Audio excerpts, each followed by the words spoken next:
আল্লাহ আমার রব, এই রবি আমার সব, দামে দামে তন মনে তারি অনুভব। তোমার দুনিয়াতে আমি যেদিকে তাকাই, অথই নিয়ামতে ডুবে আছি সবাই। পাক পাখালির গানে শুনে তসবি কলো রব, তসবি কলো রব। আল্লাহ আমার রব, এই রবি আমার আসসালামু আলাইকুম। সব। প্রিয় দর্শক, আপনারা যারা দেশে আছেন প্রবাসে, সবাইকে অনেক অনেক প্রীতি ও শুভেচ্ছা। শুরু হলো আপনাদের প্রশ্ন নিয়ে আপনাদের এই প্রিয় অনুষ্ঠান আপনার জিজ্ঞাসা। আপনাদের সাথে আছি আমি জয়নুল আবেদিন আজাদ। আজকেও আপনাদের প্রশ্নের জিজ্ঞাসার জবাব দিচ্ছেন বিশিষ্ট আলেম ডক্টর মোহাম্মদ সৈফুল্লাহ। আসসালামু আলাইকুম ওয়া রাহমাতুল্লাহি ওয়া বারাকাতুহু। প্রিয় দর্শক, চলুন তাহলে জিজ্ঞাসার জগতে। শুরুতে একটি চিঠি, এটি পাঠিয়েছেন মোহাম্মদ জাহিদুল হাসান, লালবাগ, ঢাকা থেকে। আপনি লিখেছেন, কোনো ব্যক্তির যদি ওজর থাকে আর তিনি যদি মসজিদে চেয়ারে বসে সালাত আদায় করেন, তবে কি তা হারাম হবে? আলহামদুলিল্লাহ ওয়াসসালাতু ওয়াসসালামু আলা রাসূলিল্লাহ বাদ। প্রশ্ন করেছেন, কারো যদি ওজর থাকে আর তিনি যদি মসজিদে চেয়ারে বসে সালাত আদায় করেন, হারাম হবে কিনা? হারাম হবে কেন? যদি কোনো ভাই ওজরের কারণে তিনি যেভাবে সালাত আদায় করা দরকার সেভাবে আদায় করতে না পারেন, যেমন বসতে না পারেন, অথবা রুকু করতে না পারেন, অথবা সিজদা করতে না পারেন, তাহলে তিনি যতটুকু পারেন ততটুকু করবেন। এটা হচ্ছে ইসলামের বিধান, যে কোনো ব্যক্তি ততটুকু করবে যতটুকু তার পক্ষে করা সম্ভব। আল্লাহ সুবহানাহু ওয়া তাআলা কোরআনে কারীমের মধ্যে ইরশাদ করেছেন, ফাত্তাকুল্লাহ মাস্তাতা'তুম, তোমরা তোমাদের সাধ্য অনুযায়ী যতটুকু তোমাদের পক্ষে সম্ভব হয় ততটুকু তোমার লাখে ভয় করবে। কিন্তু আপনার পক্ষে সম্ভব নয়, আপনি করতে পারবেন না, সেটা আপনি কোত্থেকে করবেন? সেটা করার কোনো সুযোগ নেই। আল্লাহ সুবহানাহু ওয়া তাআলা বান্দাদেরকে এমন কোনো দায়িত্বভার দেন না, অথবা এমন কোনো কাজ করতে নির্দেশ দেন না যা তাদের সাধ্যের বাইরে, যা তাদের পক্ষে করা সম্ভব নয়। লা ইউকাল্লিফুল্লাহু নাফসান ইল্লা উসআহা, কোরআনে কারীমে সূরা বাকারা 286 নম্বর আয়াতের মধ্যে আল্লাহ রাব্বুল আলামিন ইরশাদ করেন, লা ইউকাল্লিফুল্লাহু নাফসান ইল্লা উসআহা। আল্লাহ রাব্বুল আলামিন কাউকে কোনো দায়িত্ব দিলে শুধুমাত্র তার সাধ্যে যতটুকু কুলাবে ততটুকু দায়িত্ব দিয়ে থাকেন। তাই সলাতের মধ্যে যদি কারো ওজর দেখা দেয়, তিনি রুকু করতে পারছেন না, অথবা সিজদা করতে পারছেন না, অথবা বসতে পারছেন না, অথবা তিনি কোমরের কারণে যেভাবে বসা দরকার, মাটিতে যেভাবে বসা দরকার সেভাবে বসতে পারছেন না, যেভাবে তার পক্ষে কমফোর্টেবল হয়, আদায় করা সম্ভব হয়, সেভাবে তিনি আদায় করবেন। এটাই হচ্ছে শরিয়ার বিধান। এই জন্য আল্লাহ রাসূল সাল্লাল্লাহু আলাইহি ওয়াসাল্লাম থেকে ইমরান বিন হুসাইন রাদিয়াল্লাহু তাআলা বর্ণিত হাদিসের মধ্যে রয়েছে, রাসূলুল্লাহ সাল্লাল্লাহু আলাইহি ওয়াসাল্লাম ইমরান রাদিয়াল্লাহু তাআলাকে প্রথমে নির্দেশ দিলেন যে, তোমার যদি সাধ্যে কুলায় সম্ভব হয় তুমি দাঁড়িয়ে সালাত আদায় করো। তিনি অসুস্থ ছিলেন, তখন তিনি বললেন, হাজর রাসূল সাল্লাল্লাহু আলাইহি ওয়াসাল্লাম, আমি দাঁড়িয়ে সালাত আদায় করতে পারছি না। তখন রাসূলুল্লাহ সাল্লাল্লাহু আলাইহি ওয়াসাল্লাম বললেন, ফাইল্লাম তাস্তাতি' ফাকাঈদান, তাহলে তুমি বসে আদায় করো। বসতেও যদি তুমি না পারো, ফাইল্লাম তাস্তাতি' ফাআলা জামব, তাহলে তুমি শুয়ে, পার্শ্বদেশের উপর শুয়ে তুমি সালাত আদায় করো। সুতরাং বুঝা যাচ্ছে যে মূলত ইসলাম এক্ষেত্রে যদি কোনো ব্যক্তির ওজর দেখা দেয়, যে ওজরের কারণে সে মূলত যেভাবে বিধান পালন করার কথা সেভাবে পালন করতে সক্ষম না হয়, তাহলে ইসলাম সেক্ষেত্রে তাকে প্রশস্ততা দিয়ে থাকেন, সুযোগ দিয়ে থাকেন। এই জন্য ইমাম শাফি রহমতুল্লাহ থেকে বর্ণিত হয়েছে, তিনি বলেন, ইজা ওয়াকাল আমরু ইত্তাসা, যখন কোনো কারণে বিষয়টি কঠিন হয়ে যায় কারোর জন্য, তখন ইসলাম সেটাকে সহজ করে দেয়, তখন সেখানে হালকা হয়ে যায় বিধান। আল্লাহু আলাম। প্রিয় দর্শক, আমরা জানলাম ইসলাম সহজ ধর্ম, সামর্থ্যের বাইরে কিছু চাপিয়ে দেয় না। অবশ্য না জানার কারণে আমরা অনেক সময় আমাদের ধর্ম পালনকে কঠিন করে তুলি। ভাই জাহিদুল হাসান, আপনি আরও লিখেছেন, আমি ইন্টারনেটে একটি সামাজিক যোগাযোগের মাধ্যমে দেখেছি রোগ বা অসুস্থতা আল্লাহর একটি রহমত। এই কথা কি সঠিক? আল্লাহ সুবহানাহু ওয়া তাআলা কোরআনের মধ্যে ইরশাদ করেছেন, ইয়া আইয়ুহাল ইনসানু মা গাররাকা বিরাব্বিকাল কারীম আল্লাযী খালাকাকা ফাসাওয়াকা ফাআদালাক ফি আইয়ি সূরাতিন মা শাআ রাক্কাবাক। এই আয়াতের মধ্যে আল্লাহ সুবহানাহু ওয়া তাআলা মানুষদেরকে লক্ষ্য করে বলছেন, হে মানুষ, মা গাররাকা বিরাব্বিকাল কারীম, কিসে তোমাকে তোমার প্রতিপালক, মহিমান্বিত প্রতিপালকের ব্যাপারে প্রতারিত করছে? কী কারণে তুমি প্রতারিত করছো?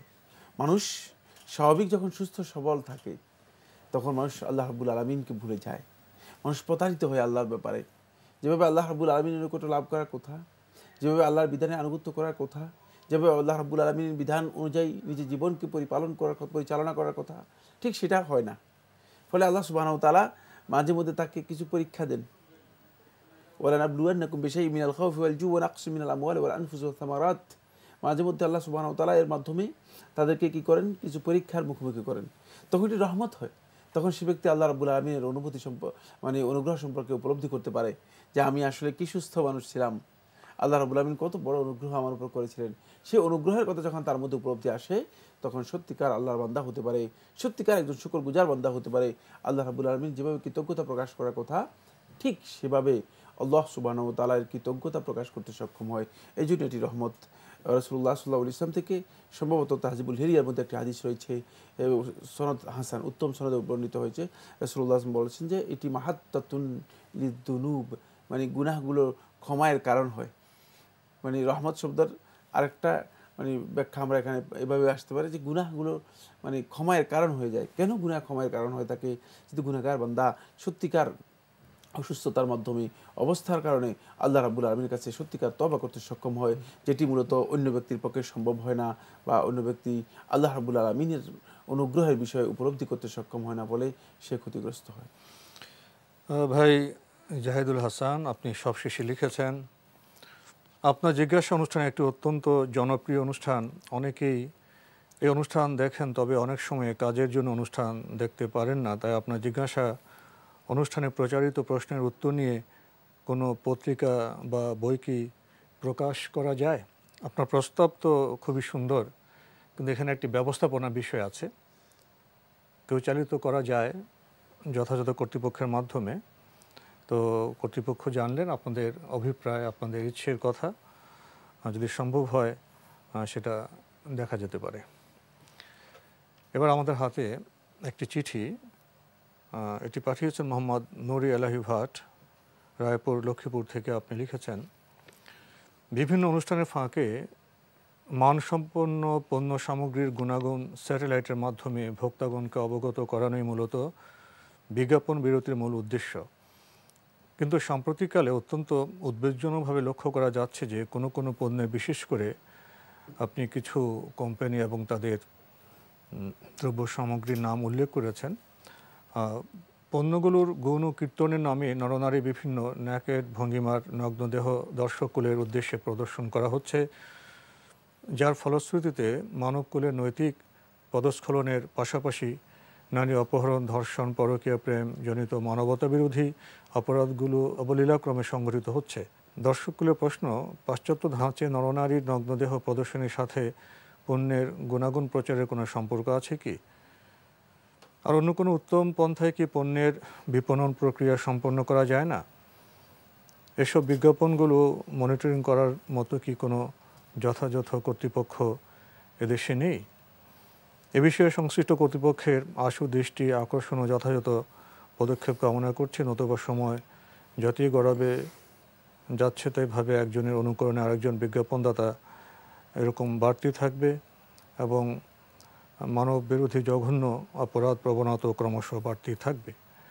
আপনি আপনার একটি পর্যবেক্ষণ এবং মতামত এখানে পেশ করেছেন। যদি এসব পণ্যের সাথে সংশ্লিষ্ট কর্তৃপক্ষ আপনার মতামত এবং আপনার পর্যবেক্ষণ তাদের শোনার সৌভাগ্য হয়, তাহলে হয়তো তারা এ বিষয়ে পদক্ষেপ নিতেও পারেন। কি বলবেন? এটি একটি পরামর্শ এবং তার দৃষ্টিভঙ্গি তিনি উল্লেখ করেছেন। বাকি কোনো সন্দেহ নেই, আসলে তিনি যেই উপলব্ধিটি প্রকাশ করেছেন যে বিজ্ঞাপন ওই বস্তুর সাথে, বিজ্ঞাপনের অবস্থা এমন যে বস্তু এবং বিজ্ঞাপন দুটাকে মিলানোই কঠিন হয়ে যাচ্ছে। অনেক বিজ্ঞাপনের সাথে নারী সেখানে যৌক্তিকভাবে আসে না, সেখানে নিয়ে আসা হচ্ছে। মনে হচ্ছে যেন যে বিজ্ঞাপনটা উদ্দেশ্য নয়, উদ্দেশ্যটা হচ্ছে অন্য কিছু। অনেক ক্ষেত্রে পণ্যের বিজ্ঞাপন করতে গিয়ে নারীকেও পণ্য করে ফেলা হয়। এটা তো খুবই অমর্যাদাকর, এটা তো খুবই অমানবিক বিষয়। তো এই জন্য আসলে আমাদের সতর্ক হতে হবে। এভাবে নারীকে তো অবমাননা করা হচ্ছে। ভবিষ্যৎ বিষয়টি খুবই, আপনি যেভাবে আশঙ্কা করেছেন সে আশঙ্কা একেবারেই অমূলক নয়, হতেই পারে। কারণ আমাদের যে নৈতিক পদস্খলন, নৈতিক অবক্ষয় তৈরি হতে যাচ্ছে, সেটি সত্যিকার অর্থে এমন এক পর্যায়ে হয়তো চলে যেতে পারে যখন সেটাকে আর কোনোভাবেই নিয়ন্ত্রণে আনা সম্ভব হবে না। শালীন বিজ্ঞাপনের মাধ্যমে তো পণ্যের প্রচার করা যায়। প্রচার করা যায়। দর্শক, এবার আমাদের হাতে একটি ইমেল, এটি পাঠিয়েছেন কাজী এম করিম বনানী, ঢাকা থেকে। আপনি লিখেছেন, why the Bangla translation of khutbah and other surah not explained before salah, as non-Arab people does not understand Arabic language? Is there any restriction in Islam? তিনি যেটা বলতে চেয়েছেন সেটা হচ্ছে অনারবদের জন্য কেন খুতবাকে বাংলায় অনুদিত করে দেওয়া যায় না, ইসলামে কি আদৌ কি ব্যাপারে কোনো রেস্ট্রিকশন আছে কি না। আপনার প্রশ্নটি আসলে খুবই যৌক্তিক। ইসলাম মূলত আল্লাহ রাব্বুল আলামিন মানুষের জন্য মানুষের স্বভাবজাত একটি ধর্ম দিয়েছেন। এর আরেকটি নাম হচ্ছে আল ফিতরাহ, ফিতরাতুল্লাহিল্লাতী ফাতারান নাস আলাইহা। এই ফিতরাতের উপর আল্লাহ সুবহানাহু ওয়া তাআলা এই মানুষগুলোকে সৃষ্টি করেছেন। সুতরাং ইসলাম একটি ফিতরাত দিন, যেই দিনের মধ্যে মূলত স্বভাবজাত সব কিছু রয়েছে। এখানে এমন কোনো বিষয় নেই যে বিষয়গুলো মানুষের উপলব্ধি, আন্দাজ, অনুমান, বিবেচনা সব কিছুর বাইরে, যে মানুষ শুধুমাত্র এখানে বোকার মতো, তোতা পাখির মতো মানে এগুলোতে অবস্থান নেবে আর সে আনুগত্য করে যাবে। ইসলাম যুক্তিসঙ্গত, ইসলামের মধ্যে যুক্তি রয়েছে। তাই আল্লাহ সুবহানাহু ওয়া তাআলা কোরআনে কারীমের মধ্যে বলছেন, ওয়া মা আরসালনা মির রাসূলিন ইল্লা বিলিসানি কওমিহি লিয়ুবাইয়িনা লাহুম, যে আমি যত রাসূলকে প্রেরণ করেছি সমস্ত রাসূলকে আমি তার ওই যে জাতির কাছে প্রেরণ করা হয়েছে ওই জাতির ভাষায় তাদেরকে প্রেরণ করেছি। স্বজাতির ভাষাভাষী করে পাঠিয়েছেন। স্বজাতির ভাষায় প্রেরণ করা হয়েছে। কেন? কারণ উল্লেখ করে দিচ্ছেন আল্লাহ লিয়ুবাইয়িনা লাহুম, যাতে করে তিনি তাদের জন্য বয়ান করতে পারেন। আল্লাহ আমার রব, এই রবি আমার সব। আল্লাহ আমার রব, এই রবি আমার সব। খুতবা প্রসঙ্গে কথা বলছি। তো এখানে আমরা বলছিলাম আল্লাহ সুবহানাহু ওয়া তাআলা যে ইরশাদ করেছেন লিয়ুবাইয়িনা লাহুম, যাতে করে তাদের কাছে আপনি বয়ান করতে পারেন, স্পষ্ট করে বলতে পারেন আল্লাহর কথাগুলো। মূলত কোন সম্প্রদায়ের কাছে আল্লাহ রাব্বুল আলামিন এমন কোনো ওহীও দেন নাই যে ওহী তারা বুঝেন না। কারণ এটি ওহী তো বোঝাবার জন্য, উপলব্ধির জন্য, যেটা এটা আল্লাহ সুবহানাহু ওয়া তাআলা সুন্নাতের পরিপন্থী। এই সুন্নাতের মানে এই যে রীতি সিস্টেম, যে নিয়ম আল্লাহ সুবহানাহু ওয়া তাআলা তার এই বিধানের মধ্যে রেখেছেন, এই বিধানের পরিপন্থী হচ্ছে যে আপনি অনারবদের সাথে আরবিতে কথা বলবেন, আরবদের সাথে আপনি ফার্সিতে কথা বলবেন, কিছুই বুঝলো না, অনর্থক বেহুদা কাজ। তাই এই যুগের শ্রেষ্ঠ মুজতাহিদ এবং মুজাদ্দিদ শেখ মুহাম্মদ ইবনে সালেহ আল উসাইমিন রাহমাতুল্লাহ আলাইহি তিনি তার ফতোয়ার মধ্যে উল্লেখ করেছেন যে অনারবদেরকে, যারা আরবির কিছুই বুঝে না, তাদেরকে যদি কেউ আরবি ভাষায় খুতবা দিয়ে থাকে তার এই খুতবাটি হারাম হবে, জায়েজ হবে না। কারণ হলো এর মাধ্যমে সে তো কিছুই উপকৃত হলো না, তার ক্ষতি হলো, সময় নষ্ট হলো, এর মাধ্যমে তিনি সত্যিকার উপদেশ গ্রহণ করতে পারলেন না। ইবনে আব্দুল বার রাহমাতুল্লাহ আলাইহি ইস্তিআবের মধ্যে উল্লেখ করেন, তিনি বলেন যে সমস্ত এই উম্মতের সমস্ত উলামায়ে কেরামের ঐক্যমতে সাব্যস্ত হয়েছে খুতবা হচ্ছে মূলত আল মাউইযা, উপদেশ। মানে এর মাকসুদ মূলত অবজেক্টিভ হচ্ছে লোকদেরকে ইমাম সাহেব জুমার এই দিনে এমন কিছু উপদেশ দিবেন যে উপদেশগুলোর মাধ্যমে তারা আলোকিত হবে, যেগুলো নিজেদের জীবনে বাস্তবায়ন করার জন্য চেষ্টা করবে এবং এর মাধ্যমে নিজের জীবনকে তারা তৈরি করবে। কিন্তু দুঃখজনক বিষয় হচ্ছে এই আমাদের খুতবা না উপদেশ হচ্ছে, না জিকির হচ্ছে, না এর মাধ্যমে লোকেরা নিজেদের সময় এবং সব কিছুকে কাজে লাগাতে পারছে, বরং সময়ও বিনষ্ট হচ্ছে, সবই বিনষ্ট হচ্ছে। আমরা কিছু বুঝতে পারলাম না, না বোঝার কারণে। তাই যেহেতু আমরা ভাষায় বুঝতে পারিনি, তাই এই কাজটি মূলত শুদ্ধ নয়। কিছু বন্ধু মনে করেন যে খুতবা হচ্ছে জিকির, তাদের এই বক্তব্যই শুদ্ধ নয়। কারণ খুতবা যদি জিকির হতো তাহলে রাসূলুল্লাহ সাল্লাল্লাহু আলাইহি ওয়াসাল্লাম জুমার দিনে শুধু একটাই খুতবা দিতেন এবং প্রত্যেক জুমায় একটাই খুতবা হতো। যেমন আমাদের জিকিরগুলো আপনি দেখেন, যে জিকিরটা রাসূলুল্লাহ সাল্লাল্লাহু আলাইহি ওয়াসাল্লাম শিক্ষা দিয়েছেন, সুবহানাকা আল্লাহুম্মা ওয়া বিহামদিকা আশহাদু আল্লা ইলাহা ইল্লা আনতা আস্তাগফিরুকা ওয়া আতুবু ইলাইক, এটা জিকির। সুবহানাল্লাহি ওয়া বিহামদিহি সুবহানাল্লাহিল আযীম, এটা জিকির। রাদিতু বিল্লাহি রাব্বান ওয়া বিল ইসলামি দীনা ওয়া বিমুহাম্মাদিন সাল্লাল্লাহু আলাইহি ওয়াসাল্লাম নাবিয়্যা ওয়া রাসূলা, দেখেন এটা জিকির। এই যে জিকিরের শব্দগুলো কোনো পরিবর্তন কেউ করতে পারবে না। যেমনিভাবে আপনি জিকির হচ্ছে আসসালাতু আলা নবী সাল্লাল্লাহু আলাইহি ওয়াসাল্লাম, নবী সাল্লাল্লাহু আলাইহি ওয়াসাল্লামের উপর দরুদ পড়া, এটা জিকির। এর মধ্যে শব্দ পরিবর্তন কারো মানে জায়েজ নেই। তাহলে শুধুমাত্র রাসূল সাল্লাল্লাহু আলাইহি ওয়াসাল্লাম যে খুতবা দিয়েছেন সেই খুতবাই দিতে হবে, এছাড়া আর অন্য কোনো খুতবা দেওয়া জায়েজ নেই যে এই শুধু সেটাই আমাদেরকে দিতে হবে। কারণ নতুন যুগে নতুন প্রেক্ষাপটে নতুন সমস্যার সমাধান কিভাবে হবে? এই যুগে একজন লোক যিনি আসলে কোরআন হাদিস সম্পর্কে জানেন কিনা তাও ভালো জানা নেই, তিনি একটা কথা লিখে দিলেন। আমরা লক্ষ্য করে থাকি কিছু খুতবা আছে 12 চাঁদের খুতবা, কিছু আছে ফজিলতের খুতবা, কিছু আছে আহকাম খুতবা, আহকামুল খুতবা, কি জিনিস মানে অনেকগুলো খুতবা আছে যেগুলো সবগুলো লেখা হয়েছে গত শতাব্দীতে, মানে এই হিজরি গত শতাব্দীতে লেখা হয়েছে। আরবি ভাষা লিখিত খুতবার অনেক বিষয় এখন প্রাসঙ্গিক নয়, অপ্রাসঙ্গিক, এবং গত শতাব্দী লেখা হয়েছে। আর যেগুলো এর আগের যেগুলো আছে সেগুলোর মধ্যে এমনও আছে যেগুলো আজ থেকে 600 বছর আগে লেখা হয়েছে, এবং সেগুলোর মধ্যে খাকানের জন্য দোয়া করা হচ্ছে, কোথায় পৃথিবীতে নেই, কিরগিজস্তানের লোকদের জন্য দোয়া করা হচ্ছে, অথচ তিনি বাংলাদেশে আছেন, বাংলাদেশের খবর নেই। তার কারণ হচ্ছে তিনি আসলে যেহেতু তিনি আরবি বুঝেন না, যিনি খতিব কি লেখা হয়েছে তা উপলব্ধি করেন না, দেখে দেখে তিনি বইয়ের মতো পড়ছেন। তো এই জন্য বলবো আসলে এটা ভুল, এই কাজটি শুদ্ধ নয়, এই পদ্ধতি শুদ্ধ নয়। প্রসঙ্গত এখানে আরেকটি বিষয় বলেছেন যে নামাজে যে সূরা পড়া হয় তা অর্থ তো আমরা জানি না। জি জি। খুতবায় বা অন্য কোনোভাবে কি নামাজের আগে সেই বিষয়টা মাতৃভাষায় বা বাংলায় বলা যায়? না, এত সহজ করার দরকার নেই। মানে মাতৃভাষায় বাংলা এগুলো ট্রান্সলেট করার প্রয়োজন নেই, এগুলো আপনাদেরকে শিখে নিতে হবে। কাজী এম করিম আপনি আরও লিখেছেন, what should be done for those ibadat or salah which could not be performed due to lack of hidayat during early age? রাসূলুল্লাহ সাল্লাল্লাহু আলাইহি ওয়াসাল্লাম হাদিসের মধ্যে ইরশাদ করেছেন, আত-তাইবু মিনাদ দামবি কামান লা দামবা লাহু, গুনাহ থেকে তওবাকারী ব্যক্তি হচ্ছে ওই ব্যক্তির মতো কামান লা দামবা লাহু, যার কোনো গুনাহই নেই।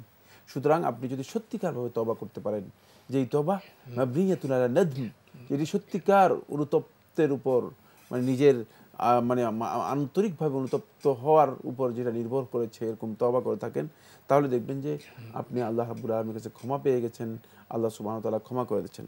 এবং যখন থেকে তার এই উপলব্ধি এসেছে, সত্যিকারভাবে অনুতপ্ত হয়ে তিনি নিয়মিত সলাত আদায় করবেন এবং সলাত জামাতে আদায় করবেন, বেশি বেশি পরিমাণে নফল সলাত আদায় করবেন, চেষ্টা করবেন আল্লাহ রাব্বুল আলামিনের আনুগত্যের যে কাজগুলো আছে তার পক্ষে করা সম্ভব সেগুলো বেশি বেশি করার চেষ্টা করবেন। এখানে একটি বিষয় উল্লেখ করতে হবে, সেটি হচ্ছে এই সলাত ইচ্ছাকৃতভাবে ত্যাগ করলেও কাফের, আর যদি কেউ অলসতার সাথে সলাত ত্যাগ করে থাকে সেও কিন্তু কুফরি কাজে লিপ্ত হলো। সুতরাং এই সলাতের কোনো কাজা নেই, এই কথা শুদ্ধ নয়। সলাত শুধুমাত্র ওজনের কারণে যদি কারো ডিলে হয়ে যায়, সে যখন স্মরণ পড়বে তখনই আদায় করে নেবে, এটাই হচ্ছে তার জন্য কাজা, এবং এছাড়া আর কোনো কাজা সলাতের নেই। তাই এখানে তিনি সলাতের উমরি কাজা নামে কোনো কাজা করার প্রয়োজন নেই, বরং উমরি কাজা এটি ওলামায়ে কেরাম, যেহেতু হাদিস দ্বারা সাব্যস্ত হয়নি, সাহাবীদের কোনো আমলের মধ্যে পাওয়া যায়নি, অথবা সলফে সালেহিন এর কোনো নির্দেশনা দেয়নি, সুতরাং এটি মুহদাস এর মধ্যে অন্তর্ভুক্ত হতে পারে, মানে নতুন আবিষ্কৃত নতুন সংযোজিত যে বিষয়গুলো আছে ইসলামের মধ্যে সেগুলোর মধ্যে অন্তর্ভুক্ত হতে পারে, যা ইসলামে গর্হিত, নিষিদ্ধ, যা করা জায়েজ নেই। তো আজকে আমাদের এখানে শেষ করতে হচ্ছে। আপনাকে অনেক ধন্যবাদ। আপনাকে অশেষ ধন্যবাদ। প্রিয় দর্শক, আমরা চমৎকার কথা জানলাম।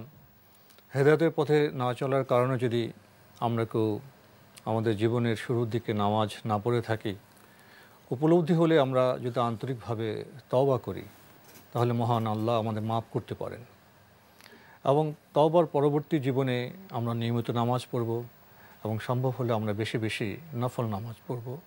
এটাই শুদ্ধির পথ, এটাই মুক্তির পথ। চিঠি লিখুন, প্রশ্ন পাঠান আমাদের ঠিকানায়। পরিচালক আপনার জিজ্ঞাসা, এনটিভি, বিএসসি ভবন, 7ম তলা, 102 কাজী নজরুল ইসলাম এভিনিউ, কারওয়ান বাজার, ঢাকা 1215।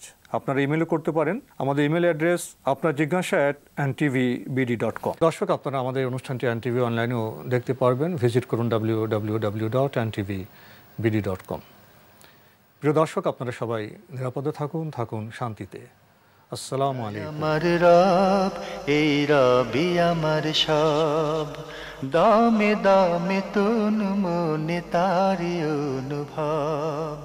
তোমার দুনিয়াতে আমি যেদিকে তাকাই, অথই নিয়ামতে ডুবে আছি সবাই।